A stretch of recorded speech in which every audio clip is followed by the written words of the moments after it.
In the heart of the Metropolitan Museum of Art hangs a portal to a prison cell in ancient Athens. But this is not Athens as it was, it is Athens as the Enlightenment imagined it.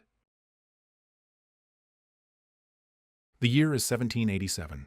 Paris is breathing the heavy electric air of a coming revolution. And in his studio, Jacques-Louis David is finishing a masterpiece that would define an era of defiance. The painting is the Death of Socrates. At first glance, it is a scene of immense noise.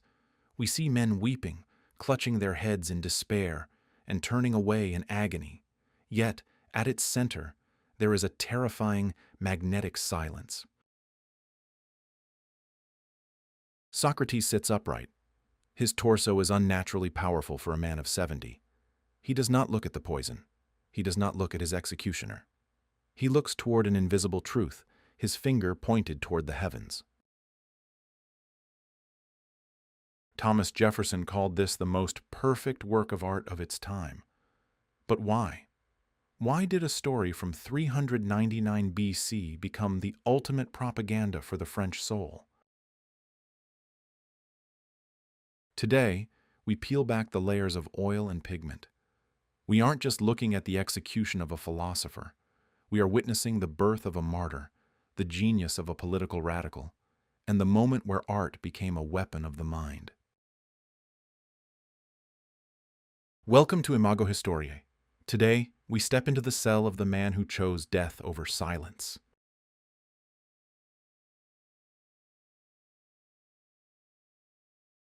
To understand the stroke of the brush, we must first understand the hand that held it. Jacques-Louis David was not merely a painter.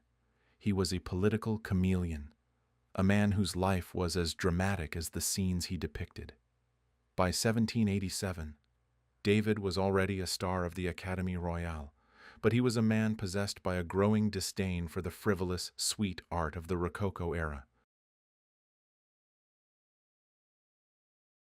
While the French court indulged in pastel colors and scenes of romantic play, David was obsessed with the stern, masculine virtues of Rome and Greece. He didn't want art to be a decoration. He wanted art to be a moral compass. He was a man of the Enlightenment, a believer in reason, but also a man of fierce, sometimes dangerous passion. As David dipped his brush into his palette, the world outside his studio was beginning to burn. France was a pressure cooker. The national debt was spiraling, the breadlines were growing, and the authority of King Louis XVI was eroding. The intellectuals of Paris were gathering in salons, whispering of liberté, égalité, fraternité. They were looking for symbols of men who would rather die than betray their principles. This is the cauldron in which the Death of Socrates was forged. It wasn't just a historical commission. It was a mirror held up to a society that was about to execute its own king. David was painting a philosopher, but he was thinking of a revolution.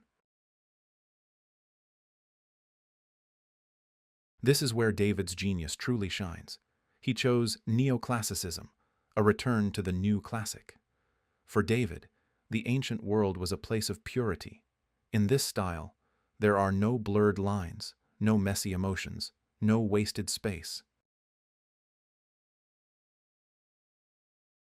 By using the story of Socrates, David was making a radical statement to the French people. Truth is more important than life.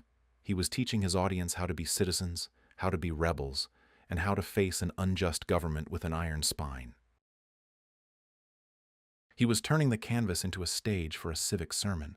When the painting was finally unveiled at the Paris Salon of 1787, it didn't just win praise, it caused a sensation. It was seen as a manifesto written in oil.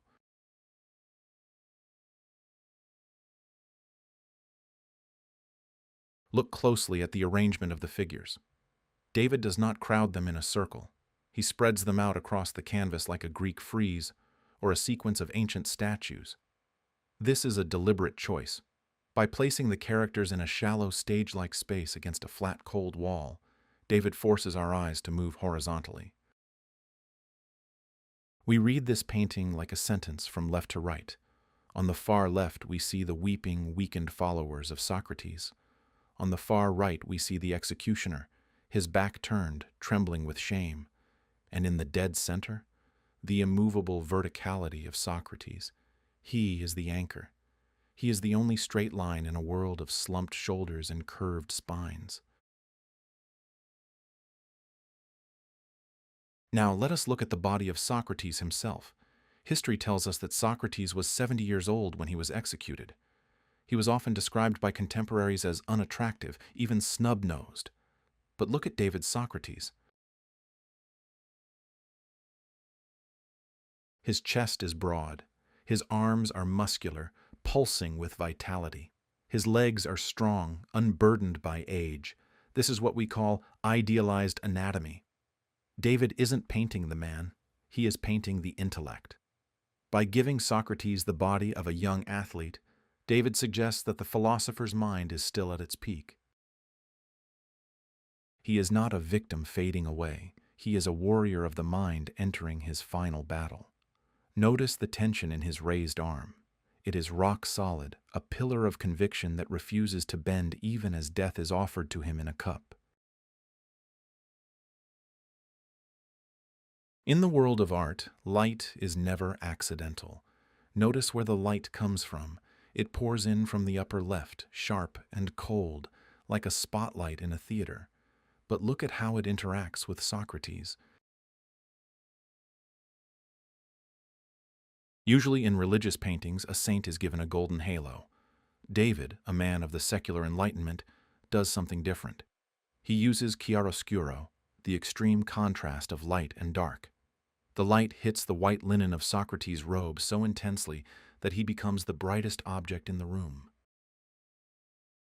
He doesn't need a halo from God. He is glowing with the light of his own reason. The shadows behind him are murky and heavy, representing the ignorance and fear of the state that condemned him. In this cell, there is only one source of truth, and David ensures you cannot look anywhere else. Finally, observe the colors. The palette is restrained, almost muted. Aside from the deep red of the executioner's robe, the color of blood, and state-sanctioned violence, the painting is dominated by grays, browns, and cold blues. Why? Because David wants nothing to distract you from the moral weight of the scene. Bright, pretty colors would be a betrayal of the Stoic philosophy Socrates lived by. Every pigment is chosen to feel heavy, permanent, and serious. It is a world made of stone, inhabited by a man who has become as unshakable as the stone itself.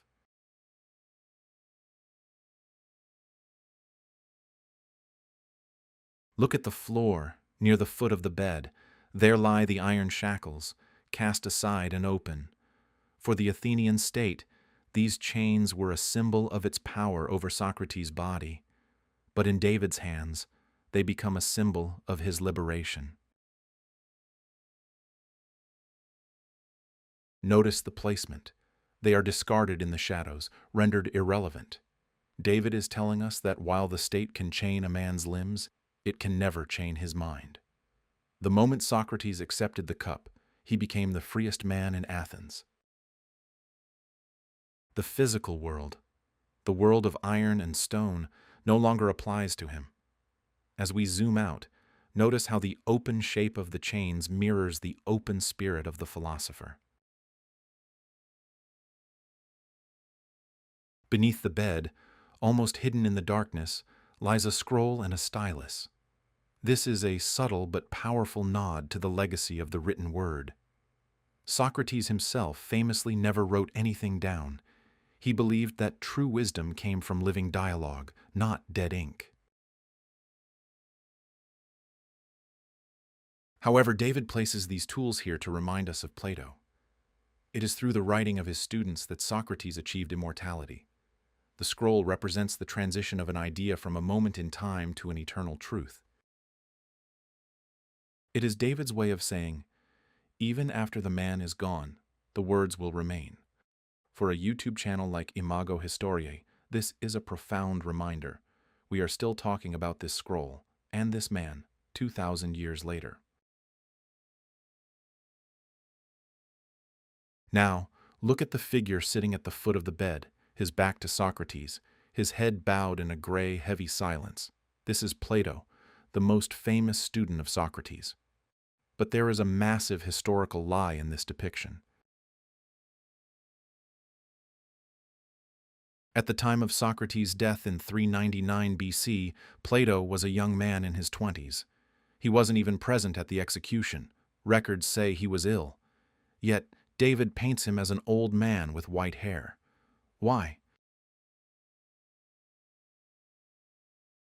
This is not a mistake. It is a stroke of narrative genius. David is painting Plato as the old chronicler. Plato sits in a meditative state, almost as if the entire scene we are watching is actually a memory happening inside his mind. He is the bridge between the event and the future. By making him old, David gives the scene the weight of ancient history. Plato isn't just a character. He is the witness for all of humanity. Finally, we must address the most famous object in the painting, the cup. Notice the hand of the executioner. He cannot even look at what he is doing. His face is buried in his arm, overcome by the guilt of killing such a man. The cup sits at the exact geometric center of the painting's lower half. It is called the event horizon. The space between Socrates' hand and the cup is the most tense few inches in the history of art. David leaves a tiny gap, a fraction of an inch between the fingers and the metal. This preserves the tension forever. The moment is frozen. The choice is always being made. It forces the viewer to ask, if that cup were offered to me, would I reach for it?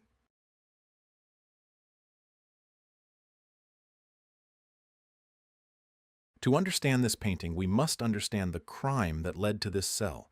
Socrates did not steal, he did not kill, and he did not conspire to overthrow the government with weapons. His weapon was the question. In the busy markets of Athens, he practiced what we now call the Socratic method, a relentless, irritating, and brilliant way of stripping away false certainties. He made the powerful look foolish, and the arrogant look ignorant. By the year 399 BC, the city-state of Athens had had enough. They charged him with two things, corrupting the youth and impiety against the gods of the city. But his real crime? He made people think for themselves. And in a crumbling democracy, independent thought is often seen as the greatest treason. What many people forget is that Socrates had a choice. At his trial, he could have apologized. He could have promised to stop teaching. He could have even suggested a small fine as his punishment. Instead, he stood before the jury and told them that for his service to the city, he should be given free meals for life, like an Olympic hero. He was poking the bear. He was forcing Athens to either accept his truth or kill him. Even after the death sentence was passed, his friend Crito, the man we see clutching Socrates' knee in the painting, bribed the guards and arranged an escape. The door was open. The boat was waiting. But Socrates stayed. Why? Socrates believed in the law, even when the law was wrong. He argued that because he had lived in Athens his whole life and enjoyed its benefits, he had a silent contract with the city. To run away would be to break that contract and destroy the very idea of justice. But there was a deeper, more personal reason. Socrates famously said, "The unexamined life is not worth living." To him, living in exile, silenced and afraid, was a fate far worse than a cup of poison. He saw his death not as an end, but as his final argument. By dying for his ideas, he made those ideas immortal. He transformed himself from a local nuisance into a universal symbol of conscience. In David's painting, Socrates isn't just a victim, he is the director of his own final act. Observe the contrast David creates between Socrates and his disciples. The followers are drowning in pathos, human emotion, weeping, and weakness. They represent our natural fear of loss. Socrates, however, represents logos, pure reason. He is the only one in the room who is truly calm. He is comforting them, even as he prepares to swallow the hemlock. David is showing us the ultimate goal of philosophy, to reach a state where even death cannot shake your inner peace. For the viewers in 1787 France, this was a call to arms. It told them that a person with a clear conscience is more powerful than an empire with an army.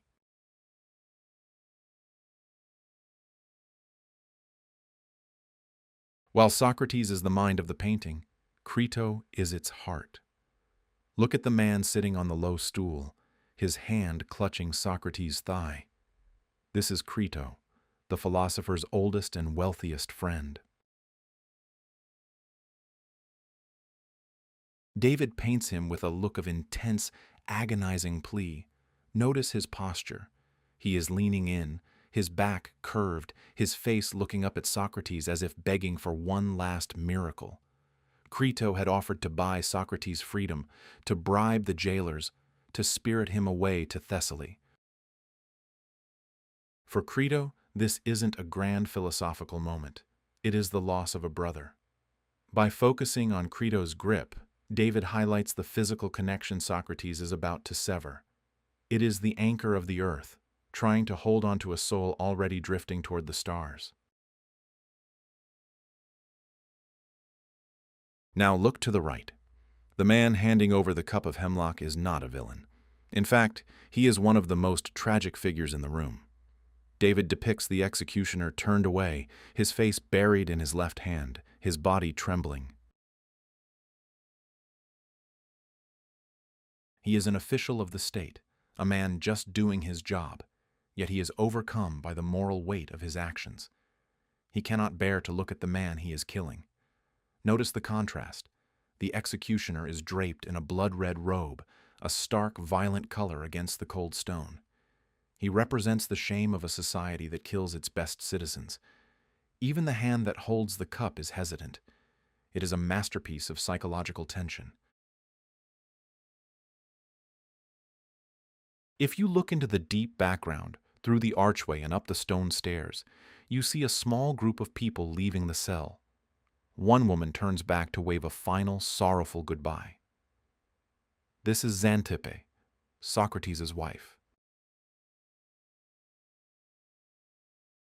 Historically, Socrates asked her to be led away because her grief was too noisy for the dignified death he planned.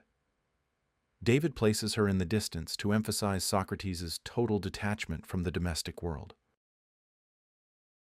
He is no longer a husband or a father. He has become an idea.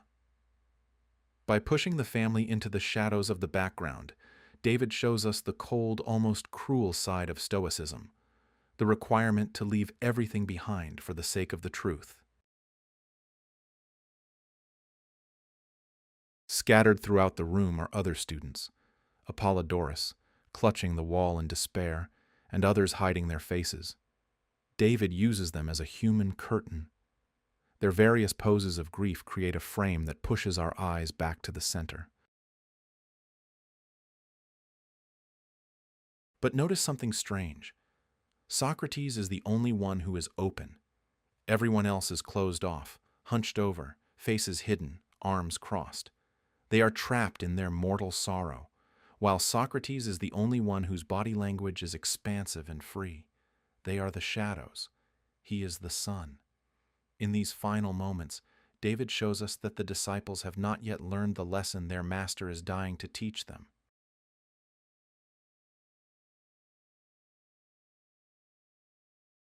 When this painting was first exhibited at the Paris Salon, it didn't just win awards.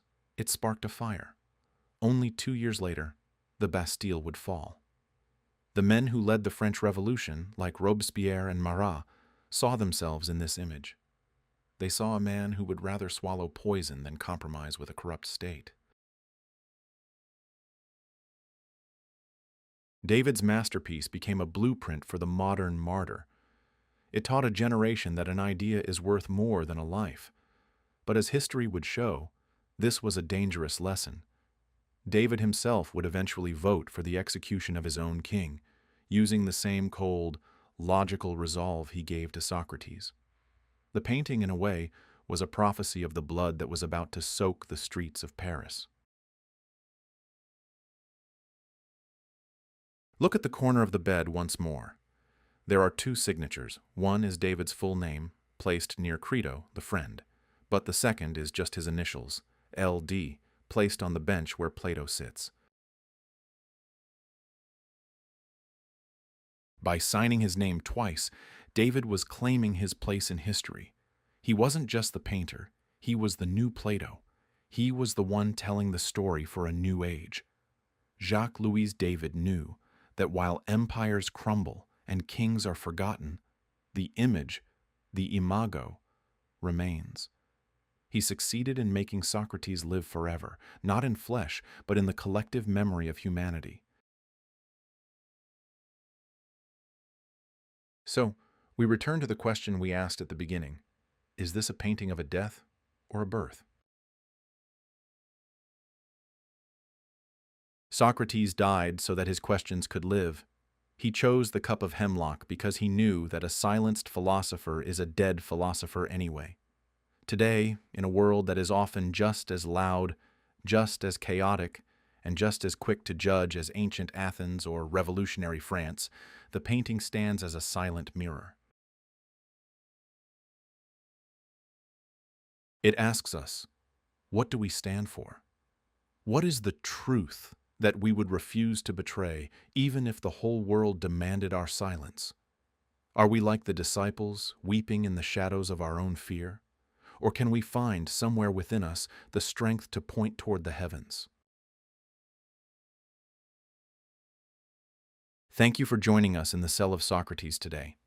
If this journey through the canvas moved you, consider subscribing to Imago Historiae, where we continue to peel back the layers of time, one masterpiece at a time.